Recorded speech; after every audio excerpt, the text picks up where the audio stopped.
All right, happy Friday, everybody. I know that people might be busy doing their own thing this evening, so you guys may rewatch this, which is cool. I give a few minutes or a few seconds, I suppose, to see if anybody jumps on, and then I'm going to go ahead and get started. Hope everybody had a great week. I myself am excited for Christmas week. I have that week off, so definitely excited to be relaxing with family, getting just getting some relaxation in and some actual intentional time with everybody, not, stopping to answer the phone for work or do something for work. Hello, someone's saying hi to me. Unfortunately, my system that I'm using does not allow me to see your name.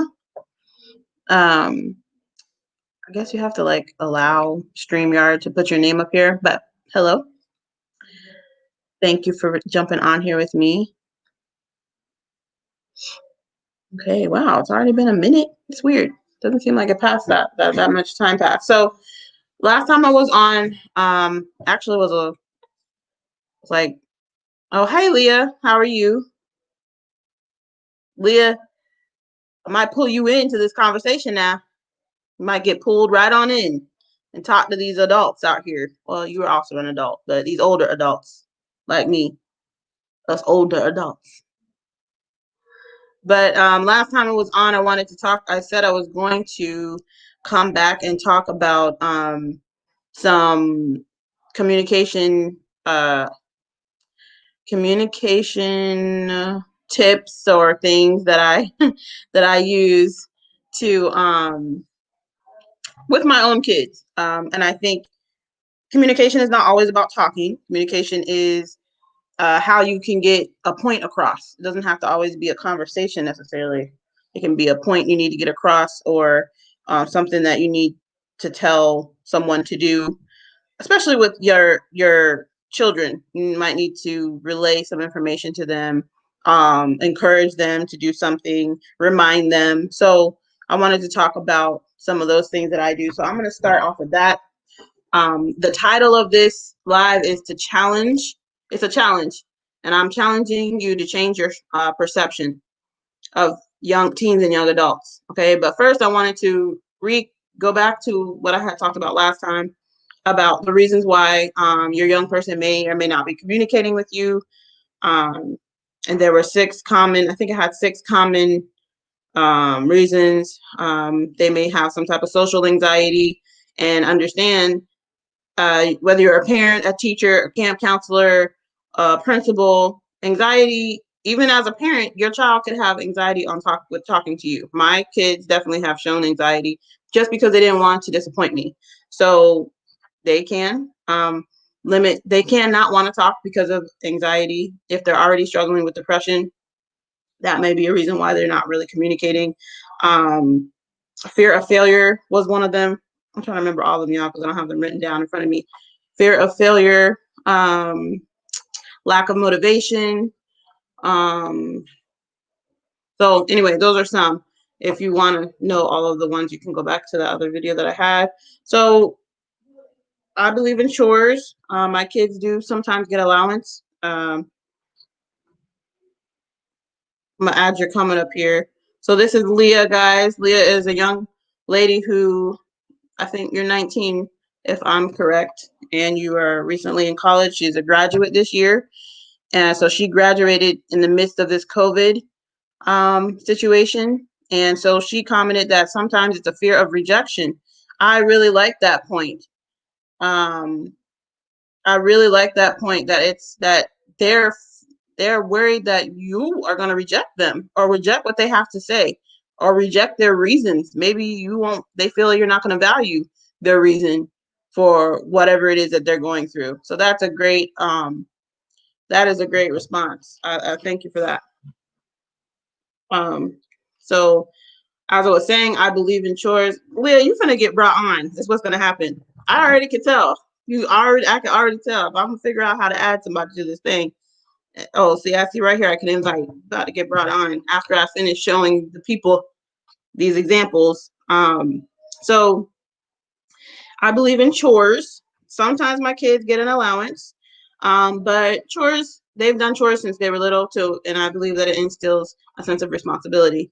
So you don't have to be as, I guess, organized as I am. You can literally do a poster, you can have it on a piece of paper, you can have it on a whiteboard, however you want to do it. But I have like a chore chart. This is just, I have like 3 pages, three chores, because I break it down specifically to the space that they have to clean and what it entails, because I don't want to have to go and clean up after them. So they do know my expectations, but I just want them to be able to see and check off their areas. So this is an example of one page. I hope y'all can see it the right way. So this is the kitchen, and it has all the things that are required to clean up the kitchen. They put their initials. This is the front dining room area. If something does not need to be done in that area, they put a slash through it, but that tells me that they at least checked and that they looked. And then whatever they did do, they put their initials. It's really simple. It's nothing serious. I literally just made this myself with what my expectations were. This is something new as we're improving our diet overall.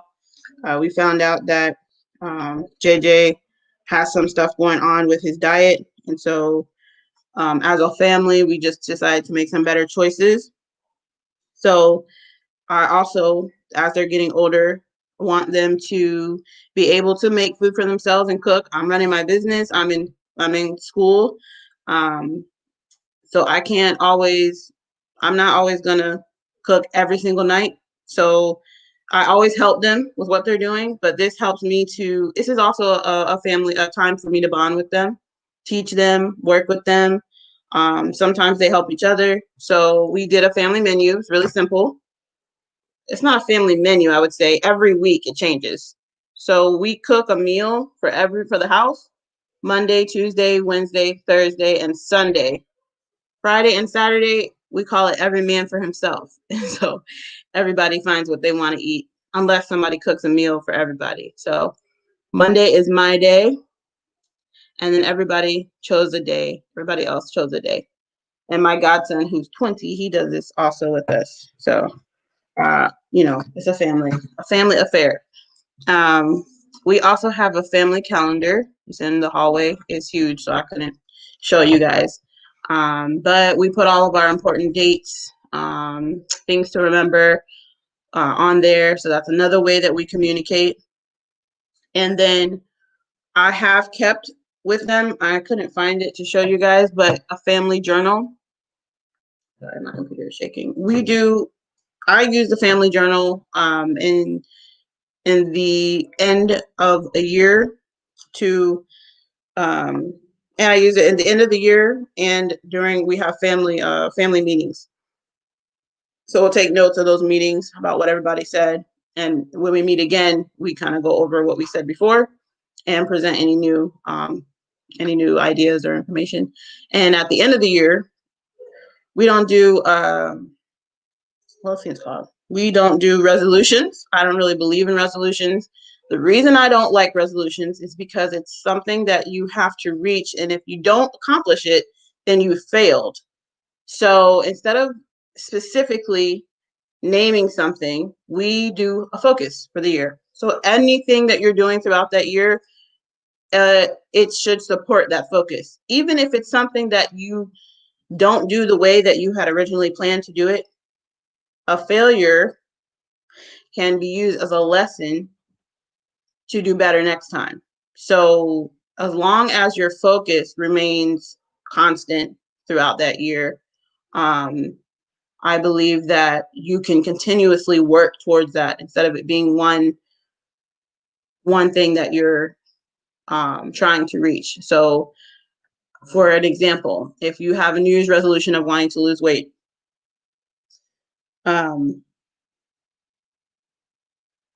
if you don't lose weight, or if you gain weight that year coming up, then you may feel like you failed. You may feel like you're not motivated. You may feel like you can't ever follow through on something. But if your focus is to be successful, then success can look different. You can succeed at different things. You could succeed at losing weight. You could succeed at learning a new skill. You could succeed at getting some good grades. You could succeed at having a better relationship with the people you care about. So as you meet these different, as you go through these different situations where you end up being successful, you will always be able to look back and point to, okay, I'm working towards my focus.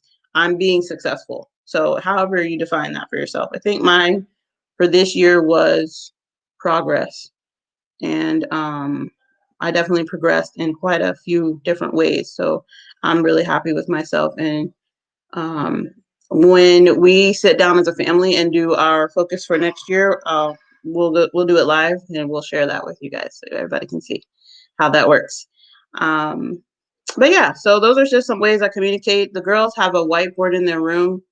I haven't written anything on there in a while, but because we have talks all the time, but that's where I would write, reminders or things that I needed them to do. Parents, a parent in me journal is a great way to communicate, or that whiteboard in the room is a good way to communicate. Hi, Andrew.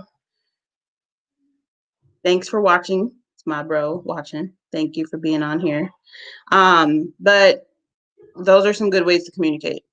I also showed, I think I went live a few times ago, and I showed you guys my affirmation cards that I got from my friend Shanika. Those are a great way, especially if you have younger children. It's just a intentional time to communicate with your children. And those affirmation cards are good for little ones and older ones. There's no age limit on affirming yourself, on seeing yourself in a positive light. There's no age limit on that. Whether you're doing it for yourself or with your children, I encourage you to look up those affirmation cards and use them. So I'll put a link to that in the comments. But so that was my recap about ways to communicate, ways to open communication. If you feel like your child is pulling back for whatever reason and you're not able, or you find yourself repeating the same thing. For me, I don't want to tell you every single time to clean this or to do this or to pick up that. So I create, the chore list, my little chore chart, and this helps them, the menu where we all are cooking. It's really simple, guys, nothing fancy. Just to give them that responsibility to know, hey, what's for dinner? Hey, what's for dinner? Hey, and maybe you don't want to do that. Maybe you want to cook every meal. I'm not saying that has to be what you do, but understand that you can give them responsibility and break up those little little life lessons and little pieces any way that you see fit and make it work for your family. So, all right. So to the title of this video, which is a challenge to change your perception. So I posted something earlier. Let me see. I think I can share my screen. Let me see if I can do this successfully. Give me just a second. Let me go in here. It's gonna cooperate with me. Okay, hold on. Should have had this pulled up already, but I didn't know I could do this. So, all right. So I'm going to share with you guys what I posted earlier.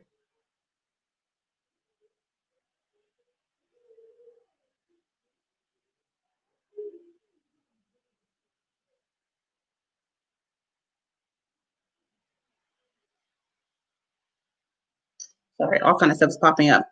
Okay, so I posted this. I just really want to show you the picture. This picture here was just a search that I did, if you guys can see this. And it's just random memes and quotes, right, on Google that I found.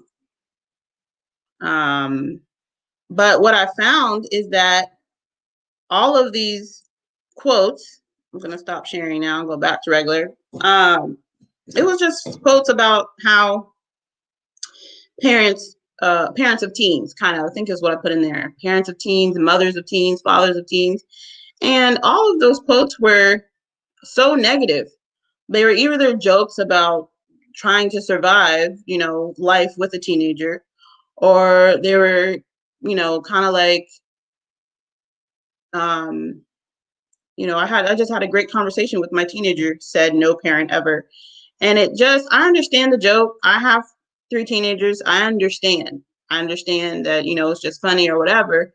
But I feel like if we as adults don't change our overall perception about teenagers and young adults, that those relationships with them are not going to improve.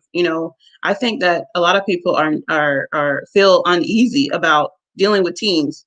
I used to be a middle school teacher, and people used to tell me like, "Oh my God bless you, you must have a gift and this and that." And I do believe that I have a gift as far as working with young people, but I believe that if we all, when we're dealing with anybody, but specifically these young people who are going to end up being our future leaders, if we would all just take the time to really listen and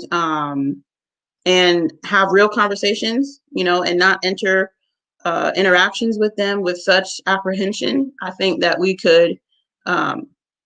I think that we could have a better quality in our relationships with teens and young adults. And I do believe that um, it starts when they're younger than teenage years. You're 8, 9, 10-year old. That's valuable then just to develop this type of relationships with them, that allows you to have that closeness with them when they become young adults. And it's hard. I understand it's hard. People are especially now are stressed, and they're working, and they're just trying to make things. They're just trying to make. They're just trying to keep their head above water. And when you have a young person who is seemingly to just constantly be pushing against everything that you're trying to do, and you speak and they're not listening, I understand the frustration in that. So, um, so yeah, Drew said, yeah, ageism is a problem. I completely agree. I completely agree. Thank you for that. Um, we have to stop.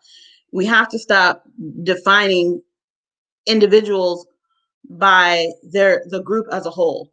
Oh, they always act like that.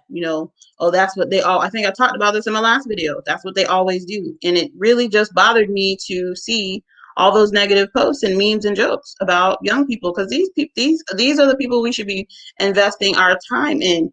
These are the people that we should be showing. If you don't feel like they make great choices, then we need to show them how to make great choices. We need to show them you know opportunities, and they because their minds are like sponges. They are ready to learn, willing to learn. And I think, like Leah said earlier, I'm gonna put it up there again. Sometimes it's a fear of rejection. They can't even open themselves up to what an older person is going to say, because they're used to being shut down so many times as a young person. They just get used to it. Like, and no, they're not gonna listen to me. So what's the point? And I feel like that's really sad.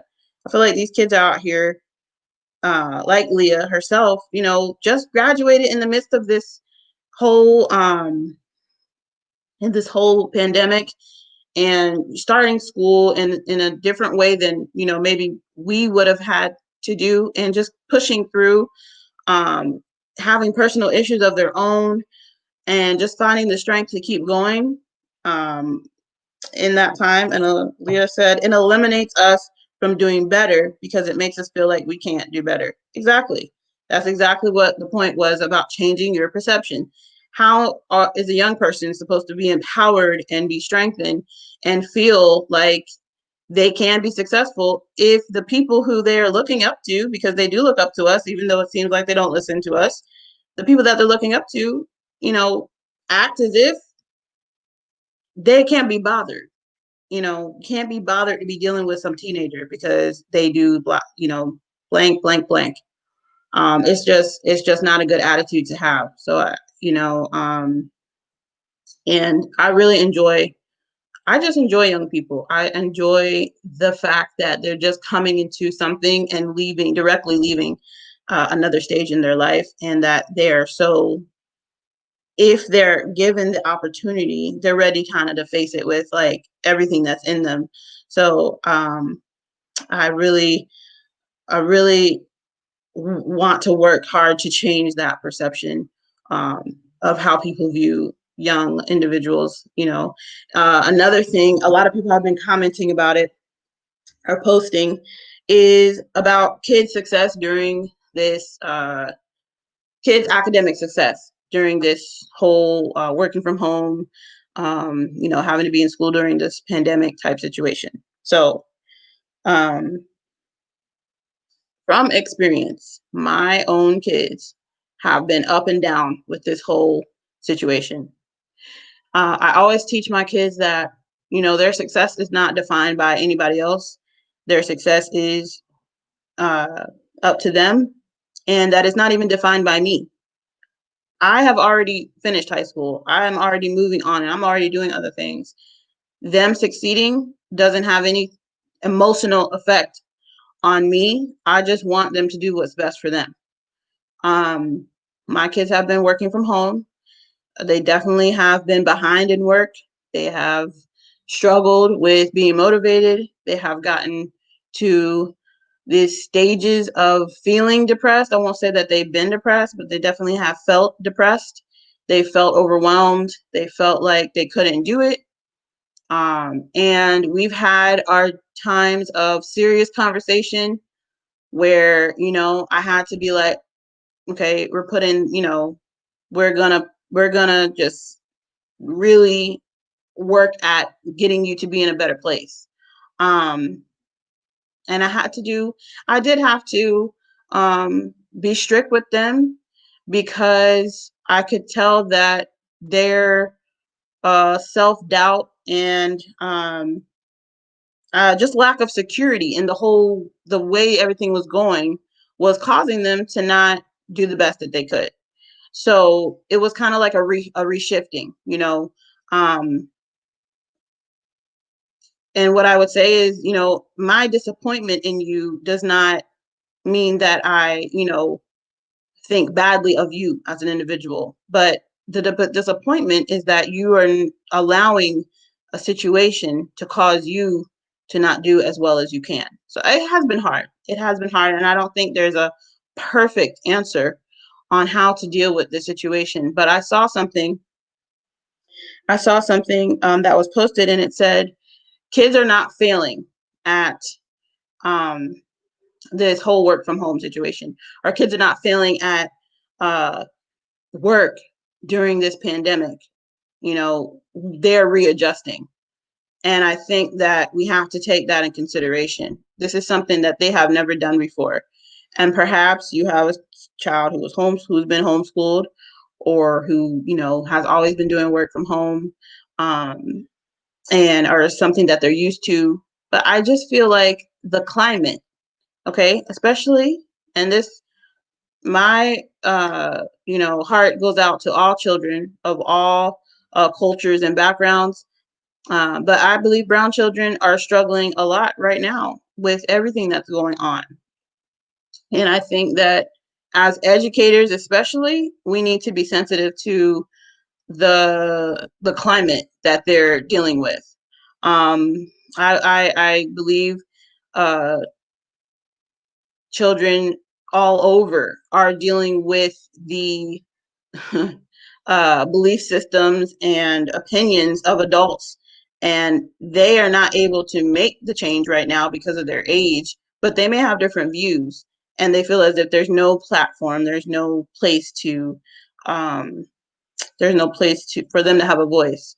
So I'm actually working on something to change that and to actually give some young people who are interested a voice. So I'll be sharing that information with you guys very, very soon. But I really want to challenge you to change your perception of your young person. So if you have a teen or a young adult at home, kind of try to look at the world that they're dealing with right now through their eyes, and see if you can't maybe come up with some ways to try to communicate with them in a way that allows them to feel that they have security, and that they, like Leah said, they won't be rejected. Reassurance goes a long way. You know, a listening ear goes a long way. And so as a coach, that's, I think, what I enjoy most. I will ask questions, like a follow-up responses to what they're telling me, but I really like it when they're talking and they find it for themselves. I often talk about myself as like being a flashlight. So I'm not going to go pick up the item for you. I'm not going to push you in that direction. I'm just going to shine the light. And then I love to see when that aha moment comes on and they realize that they literally just answered their own questions, you know, or they set their own goal or they found their own motivation. And it's a beautiful thing. So that is what I wanted to come on here with and talk to you guys about. Leah, are you still here? Did you want to come on and say anything? I'll bring you on, or if anybody wants to come on and has anything to say, I would love to have anybody jump on.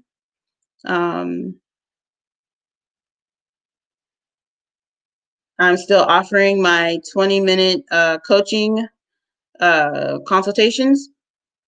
And then I also do parenting consultations as well. If you're interested, you can always email me at, let's see if I can put it in the comments.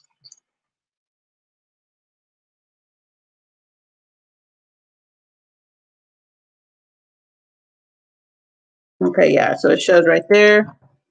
All right, you can email me at yourteenlifecoachmentor@gmail.com. Okay, Leah, you don't have your computer. No worries. I'll get you another time. Catch you another time on here. Let me hide that. Let me put that up there. All right. So I thank you guys for coming on and watching. I hope that everybody has a great weekend and a Merry Christmas. If I don't see you all before then, everybody be blessed and stay safe. Bye.